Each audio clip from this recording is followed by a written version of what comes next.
Representación gráfica de datos estadísticos. Los datos en estadística por lo general se pueden presentar y resumir a través de tablas y otra opción muy conveniente por su impacto visual son los gráficos. ¿Qué es lo que es un gráfico en estadística? Entendemos como una representación visual de los datos, representándolos a través de símbolos como barras o líneas. Ya habíamos dicho, es una herramienta visual que muestra los datos de manera rápida y sencilla para el observador o para las personas que nosotros queremos presentar, ¿cierto?, la información. Facilita la comparación y también permite revelar tendencias y relaciones entre los datos que estamos estudiando. En general, los gráficos son de una o dos dimensiones por su facilidad de confección y de lectura. Si bien existen gráficos de tres dimensiones, se descartan o son los menos utilizados porque son más complejos de visualizar. ¿Cuándo es conveniente utilizar un gráfico?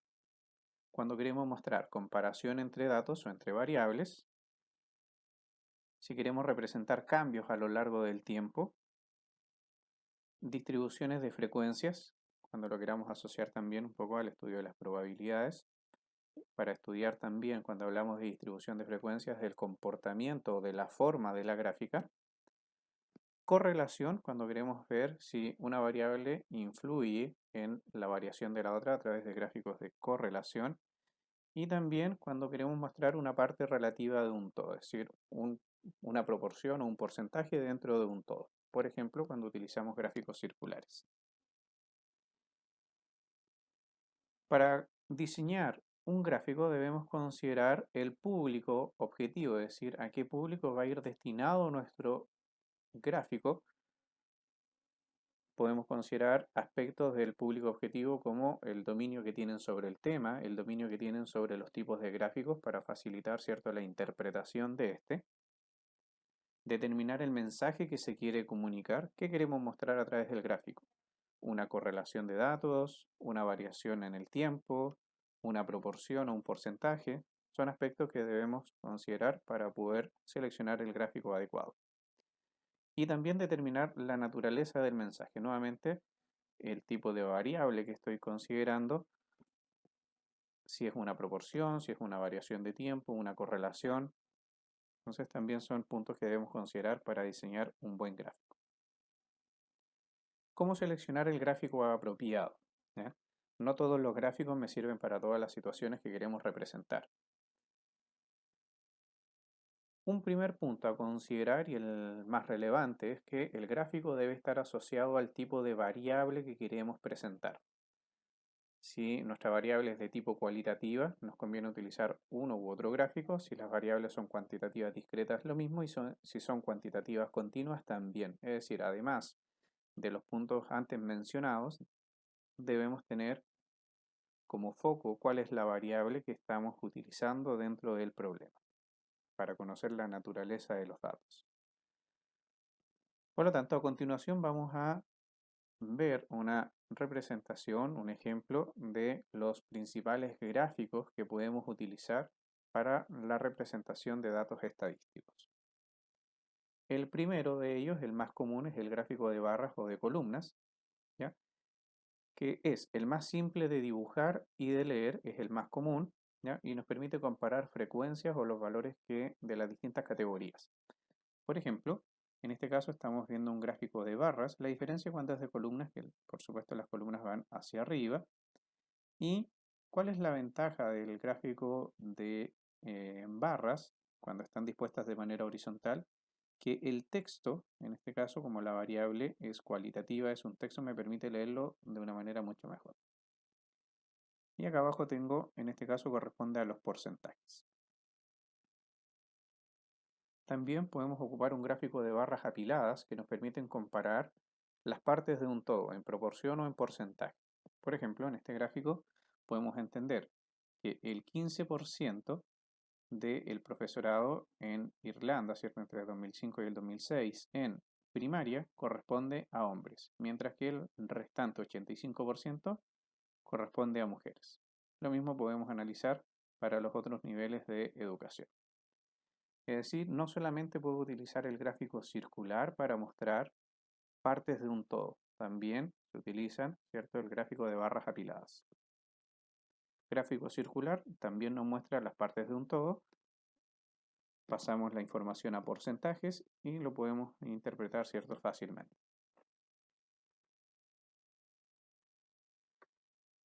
El gráfico denominado pirámide de población, si bien no siempre tiene la forma de pirámide como tal, nos permite establecer comparaciones inmediatas dentro de una misma población, por ejemplo, hombres y mujeres, el comportamiento de algún fenómeno comparado en paralelo, ¿cierto?, entre hombres y mujeres. Acá a la izquierda, comportamiento de los hombres, al lado el comportamiento del fenómeno en el caso de las mujeres.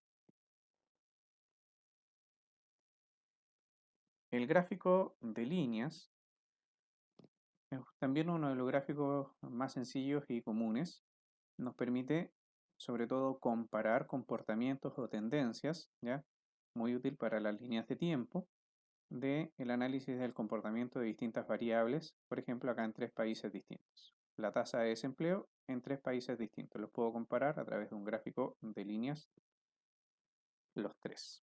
Importante, ¿cierto?, la utilización de colores cuando es posible para poder identificar cada una de las variables. Diagrama de dispersión, un diagrama que, como su nombre lo dice, nos permite ver de manera inmediata, sin conocer el valor exacto quizás de, por ejemplo, una desviación estándar o alguna otra medida de dispersión, la variabilidad que existe entre los datos. Nosotros podemos ver que tenemos una concentración importante de datos entre cierto rango de valores y algunos datos, ¿cierto?, dispersos dentro de mi distribución. Por lo tanto, es un gráfico que nos da esa información. Gráfico de dispersión nos muestra inmediatamente la variabilidad de los datos y inmediatamente nos podemos hacer una idea entonces de cuál podría ser el valor de una desviación estándar, un rango, una varianza o alguna otra medida de dispersión que quisiéramos utilizar.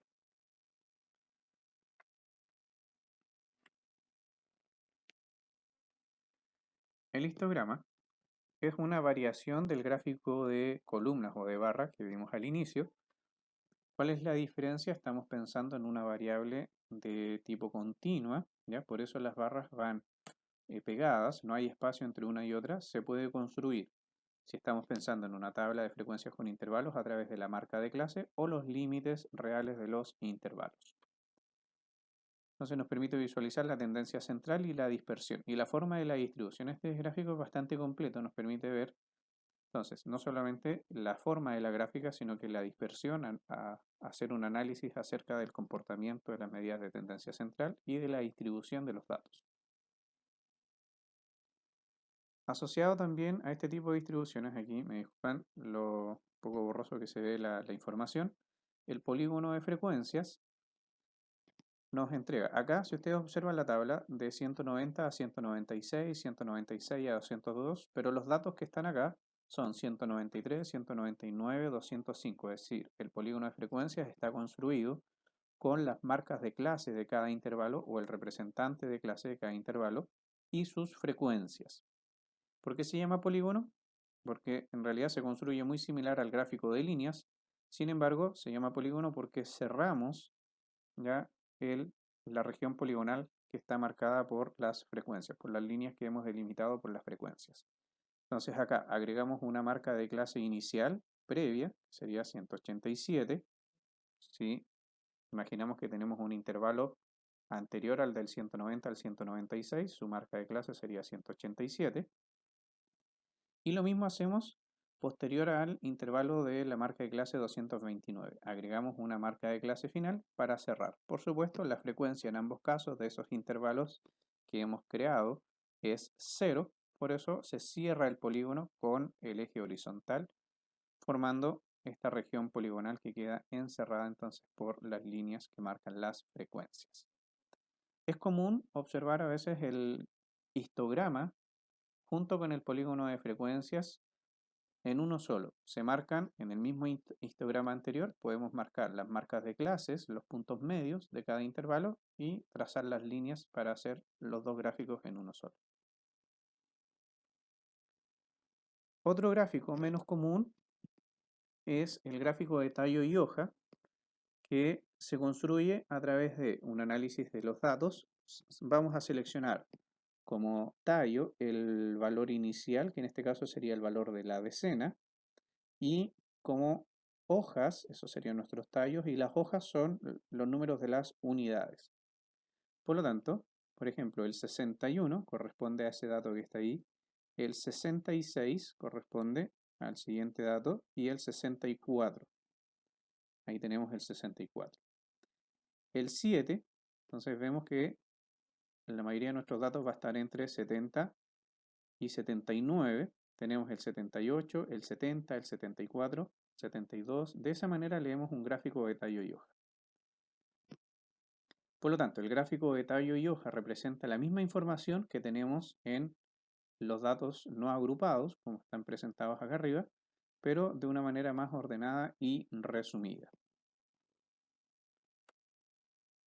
Gráfico de caja, quizás uno de los gráficos visualmente más complejos de construir, pero va asociado esto a el análisis de la información, primero ordenada de menor a mayor, ¿ya? O del dato mínimo al dato máximo. Gráfico de caja, o también llamado gráfico de cajas y bigotes. La caja, por supuesto, es la zona rectangular que está marcada, y los bigotes son los extremos, estas líneas que están marcadas en los extremos. El gráfico de caja se basa en los cuartiles. Los cuartiles, ¿cierto? Sabemos que forman un primer grupo del 25% entre el dato mínimo y el cuartil 1, un siguiente grupo del 25% que va entre el cuartil 1 y el cuartil 2, entre el 25 y el 50% de la información, del cuartil 2 al cuartil 3, que sería del 50 al 75%, y el siguiente extremo, ¿cierto? El siguiente bigote sería este, sería los datos que están concentrados entre el 75% y el dato máximo que marcaría el 100%. Por lo tanto, la caja se construye en el rango intercuartílico que está del cuartil 1 al cuartil 3 y se marca de un determinado color la cantidad de datos que estén concentrados entre el cuartil 1 y el cuartil 2, y marcamos, ¿cierto?, la línea divisora y otro color para los datos que estén concentrados entre el cuartil 2 y el cuartil 3. Por lo tanto, si observamos acá tenemos concentrados el 50% de la información, y ese 50% lo estamos dividiendo en dos partes, 25 y 25%, y tenemos la concentración de datos. Es decir, acá podemos observar que hay una mayor concentración de datos entre el cuartil 1 y el cuartil 2 que la concentración de datos que existe entre el cuartil 2 y el cuartil 3. Lo mismo podemos ver que la concentración es menor en el primer cuartil que en el último cuartil. ¿Por qué? Porque el bigote, ¿cierto?, está representado con una línea un poco más extensa. Para ver con detalle la construcción de este tipo de gráficos, les recomiendo revisar el link que está acá, donde aparece la construcción paso a paso con todo el detalle, no solamente de este ejemplo que estoy mostrando, sino que de otros también gráficos de cajas. Los pictogramas son gráficos que se utilizan con imágenes para representar, ¿cierto? En vez de hacer las barras o las columnas, vamos a utilizar imágenes. Por ejemplo, en este caso, para representar la cantidad de alumnos que existe entre las distintas asignaturas, utilizamos los libros. Entonces, es una cosa un poco más lúdica dentro de los gráficos estadísticos, ¿ya? Más visual. Por lo tanto, podríamos resumir que un buen gráfico primero debe captar la atención del lector. Debe presentar la información de forma sencilla, clara y precisa. Esa es la idea del gráfico, facilitar la interpretación de la información. Por supuesto, no debe inducir a error, debemos ser cuidadosos de respetar las escalas que estamos utilizando para construir el gráfico, para mantener la proporción de la información que estamos mostrando. Va a reunir los datos, ¿ya? Por ejemplo, podríamos, en vez de presentar muchos gráficos circulares para comparar información, podríamos reunir todo eso en un gráfico de líneas. cuidado, sí, que si la información es demasiada, el gráfico de líneas también puede dejar de ser preciso o puede inducir a una mala interpretación visual. Un buen gráfico debe facilitar la comparación de los datos, es decir, darnos una primera impresión correcta de lo que estamos observando, del comportamiento de los datos, de su distribución, de su dispersión, etc. Y destacar las tendencias y las diferencias. Destacar las tendencias, por ejemplo, visualizar rápidamente la medida de tendencia central hacia donde apuntarían dentro del gráfico y las diferencias donde tenemos extremos o dispersiones mayores.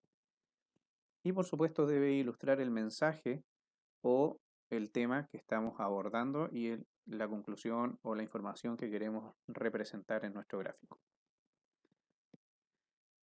Por último, sugerir las fuentes de información que hemos seleccionado, la estadística donde aparece la construcción de los gráficos de cajas, un texto muy bueno y muy simple en su lectura, como es denominado cómo hacer comprensibles los datos, ¿ya?